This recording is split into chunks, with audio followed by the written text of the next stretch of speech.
December 8, 1941, Pearl Harbor, Hawaii. The sun had barely risen, but the harbor was already burning. Black smoke coiled into the sky like a funeral banner. The water boiled with oil and blood. Men shouted through the chaos, their voices lost beneath the thunder of collapsing steel. Battleships that once carried the pride of a nation now lay on their sides, gutted bleeding fire into the sea. The air reeked of cordite and disbelief. America, the sleeping giant, had been struck straight through the heart. Along the shattered docks, a handful of engineers and sailors stood motionless, staring at the wrecks that had been their homes. Their faces were streaked with ash and salt water, but in their silence burned something defiant. The world said the Pacific Fleet was finished. Tokyo celebrated. Newspapers in Berlin mocked, calling it the death of American naval power. But beneath that smoke, a quiet promise was already taking shape, a vow whispered between men who refused to surrender to gravity or fate. They would raise the ships that were never meant to rise again. They would breathe life into steel, drowned by arrogance and fire. What the enemy saw as the end would become the beginning of a new kind of war, one fought not just with guns and planes, but with torches, rivets, and willpower. No one outside that harbor could have imagined it then, but the resurrection had already begun. And when those ships sailed again, the world would remember the day America learned to rebuild faster than its enemies could destroy.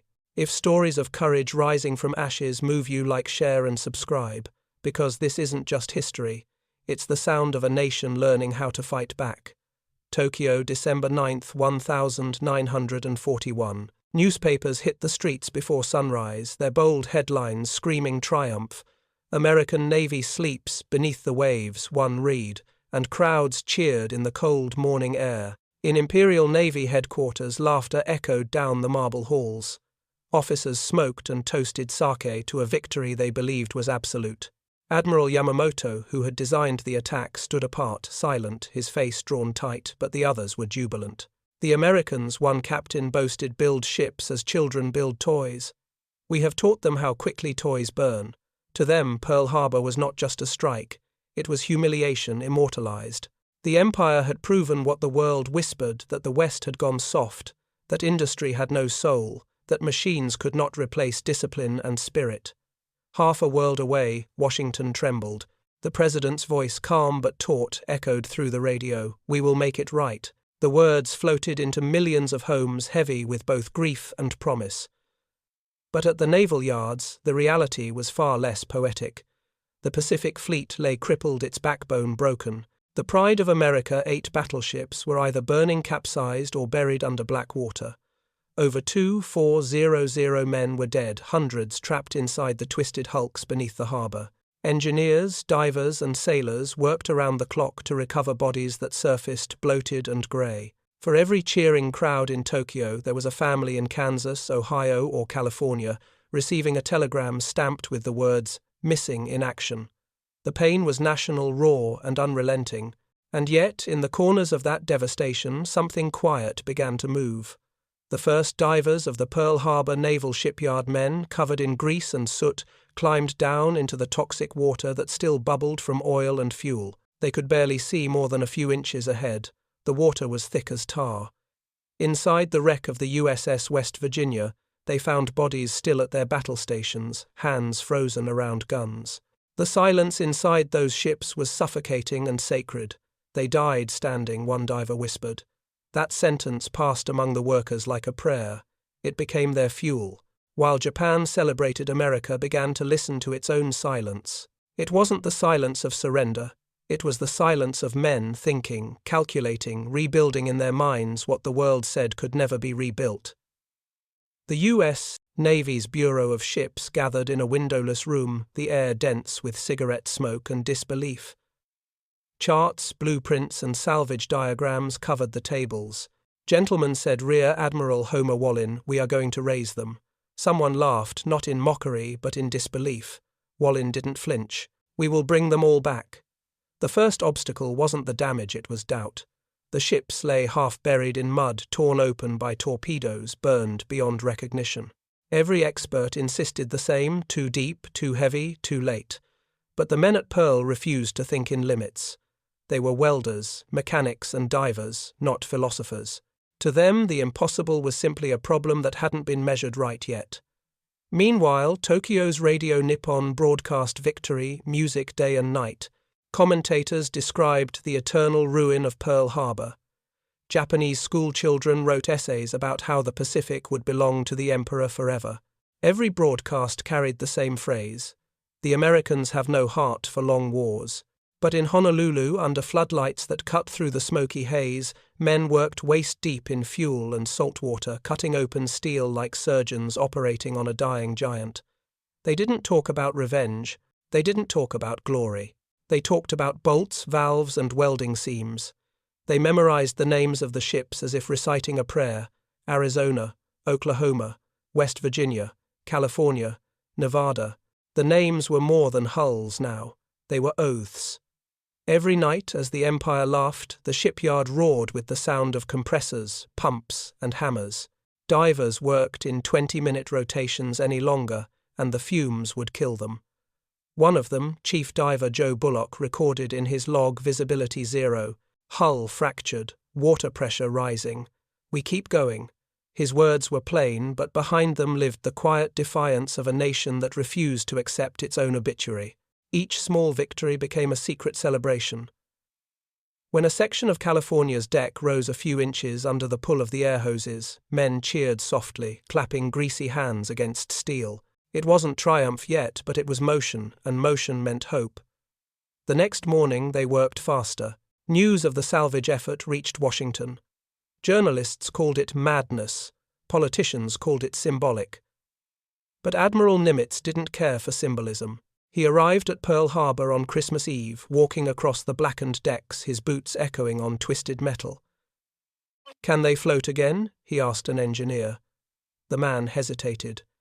"They can, sir," he said finally. "Then they will," Nimitz replied. That was all the order needed. By January, the first air pockets were being pumped into the hulls. The process was crude and dangerous. One miscalculation and the ship would tip or explode from internal pressure. But the teams pressed on. They slept in shifts, ate from tin cans, and worked under floodlights that turned the harbor into a stage of ghosts, half men, half silhouettes against walls of smoke. They no longer cared about what the world thought. They cared only about steel breathing again. Across the Pacific, the Japanese Navy sent reconnaissance aircraft to photograph the harbor. The pilots reported confusion. Ships once destroyed now appear upright. Impossible to confirm. Tokyo dismissed it as misidentification. It couldn't be. To the imperial mind, steel was final. Destruction was permanent. But the photographs told a different story, outlines of ships rising through the water scars, visible yet defiant. Inside the American camps, nobody bragged. They didn't have the luxury. Many of them were still working beside wrecks where their friends had died. Some wore the same uniforms they had on the day of the attack, washed and re-worn sleeves stained with fuel. They didn't speak of vengeance, but every bolt turned, every hose connected was an act of rebellion. For all the Japanese laughter, something deeper was happening beneath that surface, the rebirth of belief. American workers began to treat those hulks as living things, machines with lungs waiting to inhale again. "She's fighting us," one mechanic said as he watched a hull creak back into shape. "Good," another answered. "That means she's alive." By spring, rumors began spreading through the Pacific ships that were thought lost, were moving again. Some sailors swore they saw Nevada testing her guns off the coast. Others said California had steamed under her own power. To the Japanese, these were ghost stories. To America, they were prophecies fulfilled. And through it all, the workers kept their silence. There were no parades, no speeches, no radio broadcasts. Just the sound of torches slicing through metal compressors, humming chains, groaning under weight. They were building something stronger than a fleet. They were building proof. Proof that destruction was never final when the human spirit refused to yield. In Tokyo, one admiral finally broke the illusion. After studying fresh reconnaissance photos, he whispered, "We did not sink their navy. We awoke their factories." His words were not reported in the papers. At Pearl Harbor, the nights glowed orange from welding sparks, the smell of oil thick as fog. 100,000 hands moved in rhythm, hammer torch, rivet breath. No anthems, no applause, only resolve. When someone asked Admiral Wallin how long it would take to raise them all, he said, "As long as it takes." And as the smoke thinned over the Pacific, the mockery faded, replaced by a silence that belonged not to defeat, but to purpose. The Empire's laughter had echoed across oceans, but the answer came not in words, it came in the roar of machinery, in the hum of men who would not stop. They didn't shout, they didn't wave flags, they simply worked in the dark, in the oil, and in the unshakable belief that steel could breathe again. By February 1942, the laughter in Tokyo had faded to a faint echo, replaced by disbelief. American engineers were no longer talking, they were doing. What had begun as scattered salvage attempts had transformed into a full-scale resurrection. Admiral Nimitz signed a classified directive, codenamed Operation Lazarus. Its objective was both absurd and audacious: raise, repair, and recommission every ship possible from the ruins of Pearl Harbor, not in years but in months. The order defied engineering, logic, naval precedent, and even physics. But at Pearl, no one cared about precedent anymore. The harbor became a war zone of machinery. Massive floating cranes called yard derricks groaned as they swung into position. Diving teams descended day and night into water black as ink, guided by touch more than sight. Pumps rumbled like thunder as they began clearing thousands of tons of seawater and oil from the dead hulls. Engineers welded blind, their torches flickering beneath the surface. The goal was simple yet insane: make steel float again. Admiral Homer Wallin, the man now known as the Doctor of Ships, walked through the chaos with oil on his uniform and a cigar clenched between his teeth. "We're not salvaging," he said. "We're rebuilding a fleet under fire." Every man on the docks understood what he meant. They weren't repairing the past. They were constructing the future, one wrench, one breath at a time. Each ship became a battlefield of its own. The USS West Virginia, hit by 7 torpedoes and 2 bombs, lay half buried in mud. Divers spent 40 days sealing the ruptured hull, working in pairs, often losing consciousness from the fumes. When the pumps finally started, the harbor trembled. Thousands of gallons of fuel erupted from the vents like black geysers. The smell was suffocating, the noise deafening, but as the water level fell inch by inch, someone shouted through his mask, "She's rising." It was the first time anyone had used that word since the attack. The work expanded beyond anything imagined. Over 4,000 men, including shipfitters, electricians, carpenters, and civilian contractors, swarmed the docks. Every shipyard in the Pacific sent tools and spare parts. Steel plate from San Francisco, pumps from Bremerton, timber from Oregon, all shipped to Pearl Harbor under emergency priority. Mechanics cannibalized scrap from other wrecks to replace broken sections. When they ran out of replacement parts, they made them by hand. No manuals, no blueprints, just intuition and nerve. The USS California was the next miracle. She had sunk slowly, settling into the mud in 28 feet of water. Salvage crews built massive wooden cofferdams, makeshift walls bolted to her sides so they could pump her dry. Day after day, compressors roared. Welders sparked cranes, screamed. One storm nearly destroyed the entire structure, tearing off sections like matchsticks, but the men refused to stop. "Hold the pumps," an officer shouted through the wind. "If she goes down again, we go with her." They did for 3 straight nights until the storm broke and California floated once more, battered but alive. Each success ignited another surge of determination. Ship after ship rose from the depths: Nevada, Maryland, Tennessee. Each time the harbor water churned with bubbles and diesel fumes, crowds of sailors gathered on the shore, watching like witnesses to resurrection. They would cheer once quietly, then go back to work. The operation blurred the lines between military precision and raw improvisation. It was organized chaos, the kind of chaos only Americans could turn into progress. The Japanese military intelligence intercepting fragments of US communications could not comprehend the scope. They assumed it was symbolic, a morale stunt. But by April, aerial photos showed the truth ships, once declared destroyed, were upright, floating and already being repainted grey. One Japanese analyst wrote in disbelief, "They do not repair, they resurrect. Inside the shipyard's time lost meaning." The men worked 20-hour shifts, covered in grease and salt, sleeping in hammocks, strung between cranes. They patched hulls with scrap iron soldered circuits that sparked in the rain and replaced engines the size of buildings. The sound never stopped, the shriek of metal, the hum of generators, the clang of hammers echoing across the harbour. Even at midnight the horizon glowed orange from welding sparks. From a distance it looked like the horizon itself was on fire again, but this time it was creation, not destruction. The human toll was immense. Divers worked blind, trapped in flooded compartments for hours. Some never resurfaced. Electricians were electrocuted by live circuits underwater. Men lost fingers, burned their eyes, shattered their ribs under falling beams. Yet not one crewman asked to be reassigned. "We're raising ghosts," one foreman said. "And ghosts don't wait." Admiral Nimitz sent daily telegrams. "Progress satisfactory. Continue without pause." Washington kept asking for updates. Wallin kept sending 2 words, "still rising." In April, a breakthrough came. The USS Nevada, the only battleship to get underway during the attack, had been refloated and towed to dry dock. When her engines roared again for the first time, men wept openly. The sound was metallic thunder, deep and alive, rolling through the shipyard like an anthem. The Japanese had called her the old woman of the fleet. Now she was the first to return to duty. When she fired her guns again months later at D-Day, sailors would remember that she had been born twice.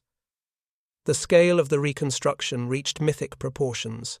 At its peak, the operation consumed 3,000 tons of steel, 2,000 miles of welding wire, and 9 million man-hours. For every ship that rose, 100 new ideas were born, new diving suits, hydraulic pumps, and anti-flood valves that would redefine naval engineering. The shipyard became a university of necessity. Every failure was a lesson, every success a revelation. "We're inventing the manual as we go," one supervisor said. And still they kept the secret. No press, no photographers, no headlines. America wanted vengeance, not repair stories. But the men at Pearl knew the truth. Revenge meant nothing without resurrection. What good was payback if your fleet still slept under oil and salt? By May, the impossible had become routine. New cranes were built directly on the decks of half-sunk ships. Men walked across tilted hulls as if they were dry ground. Some slept inside half-flooded compartments, listening to the groan of metal like the breathing of a living thing. They talked to the ships. "Come on, old girl," they'd whisper, "you've still got fight left." The Japanese Navy, monitoring American ship movements, finally realized something terrifying. Radio intercepts showed ship names they thought destroyed now active in Pacific exercises. Impossible, the Imperial General Staff declared again. But impossible was already the daily routine at Pearl Harbor. The turning point came on May 17th, when USS California officially rejoined the fleet. Her engines turned over with a roar that silenced every doubter. The ship that had died in mud now steamed under her own power toward open sea. Men on the docks stopped working just to watch her glide away. She still carried the scars of battle, twisted plating burn marks, but she was alive. The news reached Tokyo through intercepted naval transmissions. The phrase, "California under power," triggered disbelief at the highest levels. An Imperial aide asked, "How can a sunken ship move?" The answer came from an older admiral who had studied in the United States. "Because they refused to let it stay sunk," he said quietly. By summer, the transformation was complete. Pearl Harbor, once a graveyard, had become a factory of miracles. Ships floated where wreckage once lay. The water that had smelled of oil now shimmered with reflection. The air still carried the tang of fuel and sweat, but beneath it was something electric, faith turned mechanical. The Empire had laughed at American excess, mocked their machines, dismissed their spirit. But those same machines, rebuilt by hands blistered and burned, were now steaming east back toward the war they had been too quick to declare finished. And then it happened. On a still morning in June, as the sun cut across the harbor, the ocean began to move. From beneath the surface, a massive shadow stirred the hull of the West Virginia, once the pride of the Pacific Fleet, now rising through the water. Her decks broke the surface in a storm of bubbles and oil dripping black water catching the light. Men on shore froze, watching in silence. For a moment, time stopped. Then the cheer began, not wild but deep from the gut, from every man who had touched that ship. From the mountains of Oahu, the sight looked like a miracle. To Tokyo, it was an omen. Radio broadcasts called it the Ghost Fleet. The Americans called it something simpler, a day's work. From the depths, the steel giants were breathing again, wet, scarred, defiant. Japan called it a miracle. America called it Monday. By the summer of 1942, the tide of disbelief had turned into panic within the Japanese High Command. Reports arriving from their intelligence network no longer spoke of rusting wrecks at Pearl Harbor, but of movement of ships once thought dead, now cutting through the Pacific again. The first intercepts were dismissed as Allied deception propaganda meant to boost morale. But then came photographs. Grainy aerial reconnaissance images taken by Imperial pilots revealed what Tokyo refused to believe. Nevada, California, and West Virginia, all back on the surface, fully operational, their hulls patched, guns, remounted flags flying. In the war rooms of the Imperial Navy, the atmosphere shifted from arrogance to unease. Maps were spread across the tables, pins representing American ships that should not exist. Admiral Nagumo leaned over one such map, his expression blank. "This must be an error," he said softly. "Those ships were destroyed." Another officer, his voice trembling, replied, "They were, sir, but the Americans appear to have undestroyed them." The statement hung in the air like smoke. Silence filled the room. For months, the Empire had built its strategy on one premise, that Pearl Harbor had crippled American naval power. Every move across the Pacific, every new island seized, every plan drafted, was based on the belief that the United States could not recover fast enough to fight back. That illusion was now cracking like ice underfoot. The Imperial Navy's Technical Bureau scrambled to calculate how such a feat was possible. Reports described continuous salvage operations, industrial-scale recovery, and non-stop repair facilities. The language itself felt alien to their doctrine. Japanese naval tradition valued perfection, precision, ceremony. But what they saw now was chaos turned into momentum, disaster into advantage. A captured American document later found in the Solomon Islands read, "If it floats, we fix it. If it sinks, we raise it."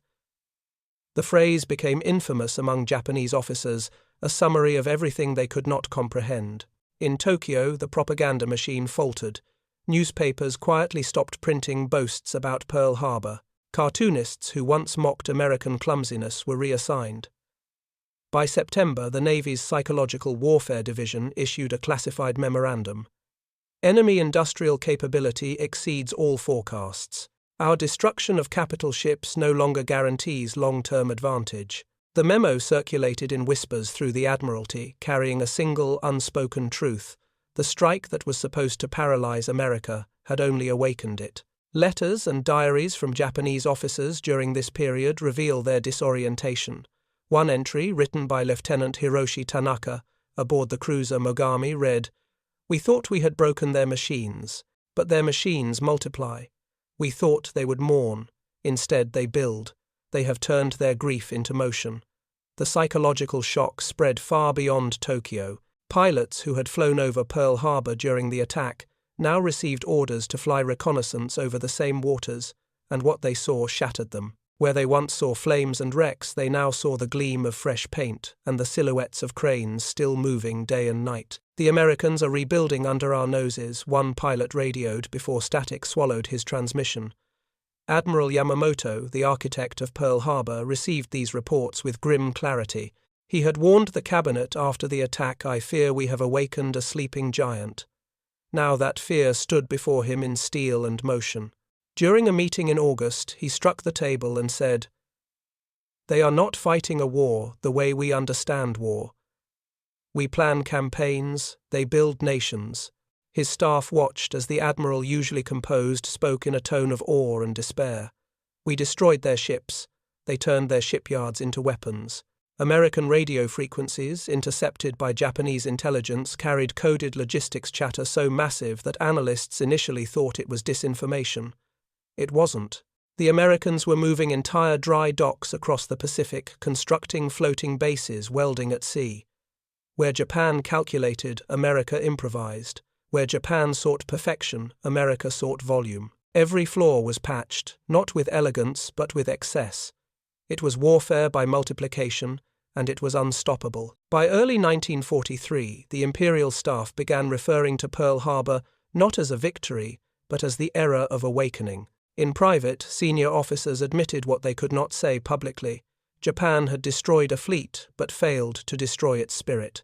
The enemy was not steel or ships or planes, it was the American will to make the impossible routine. A captured Japanese engineer later confessed under interrogation. We could not understand how they raised those ships. We had manuals for everything. They had none. They used what they had and made what they needed. When asked how the Japanese would have approached such a task, he hesitated. We would have written reports, he said finally. They simply started. That difference, the gulf between theory and action, was now defining the war. For Japan, logistics was science. For America, it was faith. In the months that followed, Japan began to experience the consequences of that difference. Their own repair ships could not keep up with losses. Their factories ran short on materials. Their engineers worked in silence while American convoys roared across the Pacific like moving cities. The contrast grew unbearable. Japanese pilots flying over Midway saw American carriers, accompanied by entire fleets of support vessels, ships that had been sunk, rebuilt, and redeployed faster than their intelligence cycles could record. It was as if the sea itself had joined their side, wrote one pilot in his final diary. We see no end to them. When the USS West Virginia re-entered combat in 1944, her name appeared again in Japanese communiques, an impossible ghost. One analyst crossed himself and wrote, "The dead ship fights again." In Tokyo, a young officer whispered, "If they can raise the dead, how do we defeat them?"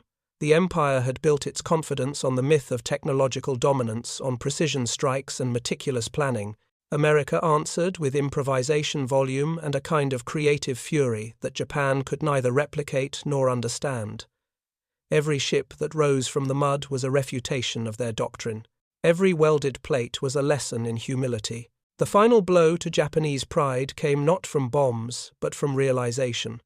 A senior officer watching film footage of American fleets assembling near the Marshalls said quietly, "They fight with factories.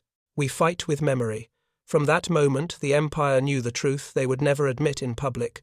Pearl Harbor had not crippled America. It had baptized her. The irony was cruel. Japan believed steel was strength, and once broken strength was gone.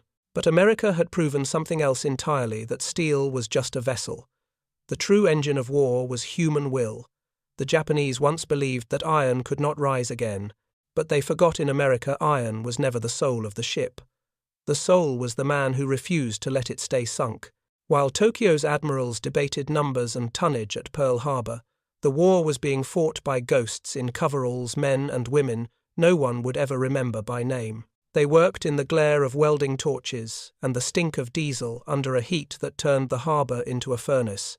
They weren't strategists, they weren't heroes on posters, but every spark that flew from their torches was an act of defiance. Chief Diver Joe Bullock was one of them. He had no medals, no speeches written for him, just a lifetime spent underwater fixing ships that others had already buried. His hands were cracked from salt and fuel, his lungs scarred from fumes. When reporters asked later how he managed to work in zero visibility, he said, "You don't see down there. You feel." For months, Bullock dove through the blackness beneath the West Virginia, searching by touch for holes that shouldn't exist and for shipmates who'd never come up. Each time he resurfaced, he carried the same quiet line, "She's still breathing." Not far from him in the shipyard machine shop stood Helen McCarthy, one of the first female engineers assigned to naval salvage. The men called her the lady with fire in her hands.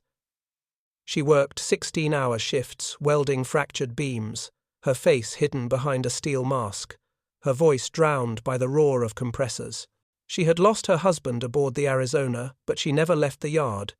"If he's gone," she once told a supervisor, "then I'll build the ship that makes sure no one else is." Her presence reminded everyone that war wasn't just fought by the living, it was carried on their shoulders. Beside her were hundreds of African-American laborers and machinists. Men, the Navy had segregated men who could not eat in the same mess halls as white officers, but whose sweat was rebuilding the Pacific Fleet. They worked the fuel docks hauling hoses heavier than themselves, their uniforms blackened by oil and smoke. Many came from Louisiana, Georgia, and Mississippi, men who had never been treated as equals, but who now held the future of the war in their hands. They called themselves the Night Shift of Freedom. Their foreman, Elijah Brooks, wrote home, "They don't salute us, but they can't sail without us." When the Nevada finally rose, they cheered until their throats were raw, and for the first time no one told them to be quiet. In the engine pits, Filipino mechanics from Oahu rebuilt turbines the size of houses. On the dry docks, Hawaiian laborers swung sledgehammers in rhythm, singing old island chants that echoed across the bay. Japanese Americans, once neighbors now suspected of disloyalty, volunteered for the dirtiest work, clearing debris from inside the burned hulls. They wore no insignia, only the hope that their hands could prove their hearts. The shipyard became a microcosm of America itself, divided, scarred, and imperfect, yet united by necessity. Underneath the chaos of grinding steel and dripping oil, something larger was forming, a sense that this battle was no longer just about ships, but about who they were as a nation. The commanders had plans. These people had purpose. At night, when the air turned cold and the harbour went silent, the workers would sit on overturned barrels, staring at the water where the ships once lay. Some prayed, some smoked in silence, some wrote letters they would never send. A cook named Walter Hensley started bringing coffee to the crews at 2 a.m., every night moving from one team to another. "You keep fixing," he'd say, "I'll keep you warm." No one gave him orders. No one thanked him. But every morning the smell of coffee drifted over the bay like a hymn. There were moments when the exhaustion broke through the steel. Men would collapse beside the cranes, hands trembling, eyes red from smoke. One night, when a support beam snapped and crushed a diver's leg, his teammates refused to leave him. They lifted the beam with chains, screaming through the pain, and got him out alive. The next day, every man came back to work, even the one who couldn't walk. He sat on a stool and repaired tools instead. War historians would later call the Pearl Harbor salvage a logistical achievement. But for those who lived it, it was an act of faith. They had no guarantee the ships would float. They didn't even know if the war could be won. All they had was a belief that the act of rebuilding itself was a victory, that doing the impossible was the only way to mourn the dead. When the West Virginia finally broke the surface, dripping oil and light, the workers gathered along the shore. They didn't salute, they didn't shout. They just stood helmets off, watching her rise. Some wept openly. Helen McCarthy rested her hand on the rail, whispering, "You're home." Behind her, Elijah Brooks wiped the grease from his hands and said, "Now they'll see what we can do." Across the ocean, Japanese intelligence called it the miracle at Pearl. But to the people who made it happen, there was nothing miraculous about it.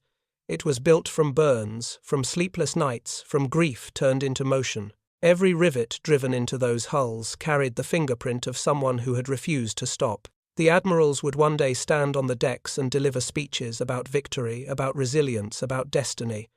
But none of them had heard the screams of the cranes at midnight or the groan of metal as it came back to life. None of them had smelled the mix of sweat, diesel, and blood that became the perfume of salvation. The real battle was never in the boardrooms or the war rooms. It was here in the mud, in the noise, in the hearts of people who would never appear in history books. For every admiral's name carved in stone, there were 1,000 workers whose names were carved into steel, then painted over. They didn't ask for credit. They didn't have time. As soon as one ship floated, they moved to the next. They had work to do, and work was the only language that mattered. By the end of 1943, the harbour no longer smelled of death, but of fuel and victory. The ships stood proud again, their hulls lined with scars that glistened in the sun like medals. And as the fleet prepared to sail once more, the workers watched in silence, knowing they had done what no one thought possible. They didn't wave goodbye, they simply nodded, tired and proud. Because victory was never born in a general's strategy. It was forged here in the yards, on the roads, and beneath the sea, where nameless hands fought despair and won. By the spring of 1944, the waters of Pearl Harbor no longer carried the stench of death, they gleamed with motion and pride. The same harbor that had once been a graveyard now pulsed like a living heart, pushing the rebuilt Pacific Fleet out into the open sea. From the decks of those resurrected ships, sailors looked back one last time at the place where it all began, the place where America had learned that losing was temporary, but rebuilding was forever. When the USS West Virginia sailed again, the dock workers who had raised her stood on the pier in silence. She was scarred, welded together in seams of defiance, her paint still uneven, her deck still smelling of oil and flame. But she moved. That motion, that defiance of gravity, of defeat of memory, was the real victory. The Japanese had called Pearl Harbor the end of an empire. Instead, it became the forge of a new one. In the months that followed, every ship that had once lain in the mud found its way back into battle. California thundered at Leyte Gulf. Nevada, the old woman of the fleet, fired her guns at D-Day in Normandy. The ghosts of Pearl Harbor had become the engines of liberation on two continents. The enemy that thought it had sunk America was now running from the same hulls it believed were buried forever. Admiral Chester Nimitz wrote in his report to Washington, "The measure of a fleet is not its ships, but its ability to rise when sunk." His words captured more than a military truth. They captured a national one. America's power no longer came from the number of ships or guns, but from the conviction that nothing stayed dead if enough hands refused to let it die. That conviction rippled far beyond the war. The welders, engineers, and divers who had rebuilt the Pacific Fleet returned home after victory, carrying with them a new kind of pride, quiet, stubborn, and practical. They built bridges, factories, highways. They became the architects of modern America, the generation that knew how to build under fire and dream through exhaustion. To them, the war had proven one thing: the same hands that could raise a battleship could raise a nation. And yet the legacy wasn't just industrial, it was human. The African-American workers who had been kept separate in the shipyards returned home knowing their labor had won the war as surely as any rifle. The women welders and engineers who had taken over the docks refused to vanish back into silence. "We learned our worth in steel," said Helen McCarthy years later, "and once you know it, you don't give it back." The civil rights movement, the women's movement, the modern labor movement all found their roots in those sleepless nights at Pearl, when ordinary people discovered that their hands could change history. The Japanese never truly recovered from the psychological blow. In post-war interrogations, many officers admitted that the resurrection of the American fleet had broken their confidence long before the bombs fell on Hiroshima. "We were fighting ghosts," said Rear Admiral Takashi Morimoto. "Every ship we sank came back. It was as if the ocean itself was on their side." He paused before adding, "We learned too late that spirit, not steel, is the true weapon." The lesson reshaped military thought across the world. Historians called it the Pearl Harbor paradox, the idea that total destruction can ignite total innovation. America had turned its greatest defeat into the blueprint for modern logistics, engineering, and resilience. From that foundation came the massive industrial mobilization that ended the war, then fueled the post-war boom. Shipyards became symbols of national endurance, their cranes monuments of motion. In 1962, a memorial was built above the wreck of the USS Arizona, her bones still resting beneath the waves. Visitors walk the white bridge that spans her sunken hull, staring down at the oil that still leaks to the surface, black tears they call it. Above, carved into the marble wall, are the names of the fallen. But beyond the sorrow, the memorial stands for something larger, that even in ruin there can be purpose, even in loss there can be rebirth. Every drop of oil that surfaces reminds the world that memory, like steel, does not rust. At the 50th anniversary commemoration, an elderly man named Elijah Brooks, one of the African-American laborers from the salvage crew, stood beside the Arizona memorial. His hands shook as he saluted the water. "We didn't wear uniforms," he said softly, "but we carried the war on our backs." Reporters asked what kept them going back then. He smiled. "We weren't just fixing ships," he said. "We were fixing faith." The truth of Pearl Harbor's aftermath was never just about vengeance or victory. It was about transformation. The Japanese thought they had destroyed America's heart. Instead, they hammered it into something unbreakable. From that day forward, America stopped believing in permanence of defeat, of loss of limitation. What mattered wasn't how hard you were hit, but how fast you stood up again. When the war finally ended and the flags were raised over Tokyo Bay, sailors from the resurrected ships looked across the water toward the Japanese officers signing their surrender. The irony was unspoken but heavy. Those same officers had once laughed at America's broken fleet. Now they signed the end of their empire beneath the gaze of those same ships, rebuilt, reborn, and unrelenting. In the end, Pearl Harbor was not just a tragedy, it was a teacher. It proved that industrial might alone cannot win wars, nor can brilliance or bravery alone. Victory belongs to those who can outlast despair, who can turn catastrophe into construction. The future of warfare would not be measured by speed or firepower but by endurance, by the ability to repair, to adapt, to believe longer than anyone else. Because in modern war the fastest gun means nothing if it cannot fire tomorrow. The mightiest ship means nothing if it cannot rise again. America's victory in the Pacific was not born from vengeance but from velocity, the relentless rhythm of creation against destruction. The Japanese once believed that steel defined strength. They learned too late that in America, steel was only the beginning. The true engine was faith, and the true weapon was the will to rebuild.